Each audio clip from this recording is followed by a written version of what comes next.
ओम साई राम। हम अपने YouTube channel ऐसा भी होता है के माध्यम से साईं बाबा की एक सच्ची कहानी सुन रहे हैं। यह कहानी कविता नाम की महिला की है। वह महिला बहुत अधिक भक्ति भाव रखती थी। वह प्रत्येक वस्तु में ईश्वर को देखती थी। वह अपने इष्ट देव से हमेशा एक ही बात कहती थी कि मुझे अपने चरणों में जगह दे दो। जब भी वह अपने इष्ट देव से कुछ कहती थी, सिर्फ उसका एक ही शब्द होता था कि मुझे अपने चरणों में जगह दे दो। अपने इष्ट देव से जब इष्ट देव उसे कहता था, बेटा कुछ तो लो, कुछ तो मांगो, तो वह सिर्फ एक ही बात कहती थी, बाबा मुझे आपके चरणों में थोड़ी सी जगह चाहिए।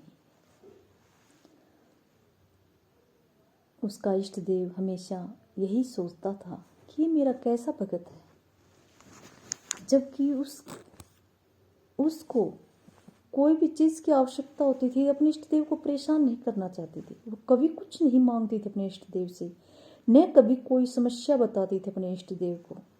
चुप रहती थी अपने इष्ट देव से, सिर्फ एक ही प्रार्थना करती थी, एक ही दुआ करती थी कि हे मेरे प्रभु, हे मेरे नाथ, मुझे अपने चरणों में थोड़ी सी जगह दे दो। तो इष्ट देव थक हार गए। इष्ट देव ने कहा, बेटी कुछ तो मांगो। तो उसने कहा, मैं आपसे नाराज हूं। इष्ट देव ने कहा, क्यों? तो वह बोली, मैंने तुमसे कहा था, वादा लिया था कि तुम हर साल मुझे शिरडी बुलाओगे, अपने दर पे बुलाओगे, फिर क्यों नहीं बुला रहे तुम मुझे? उसका इष्ट देव अपने भगत की भक्ति के आगे हार गया और आंखों से आंसू धारा बहता हुआ बोला, बेटा तुम्हारी भक्ति इतनी है कि मुझे अपने वहां बुलाने की तुम्हें आवश्यकता ही नहीं। मैं इतना मजबूर हो जाता हूं कि मुझे शिरडी छोड़कर तेरे पास आना पड़ता है। तेरी भक्ति में मैं इतना लीन हो जाता हूं,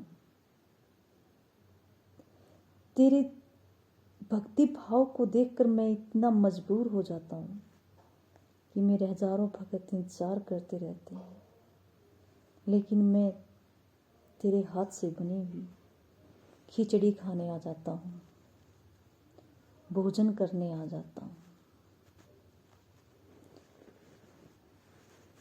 वह भगत अपने इष्ट देव की बात सुनकर आंखों से आंसू धारा बहने लगी, मानो उसकी आंखों से गंगा बह रही हो और अपने इष्ट देव के चरणों को धो रही हो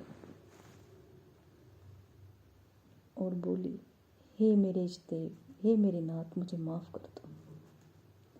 मैं नहीं जानती थी कि एक प्रभु, एक ईश्वर, एक भगवान अपने भगत से मिलने के लिए इतनी दूर चल कर आता है और उसकी आंखों से गंगा यमुना जमुना सब कुछ बह रही थी और वह अपने इष्ट देव को एक नज़र से देख रही थी। ओम साई।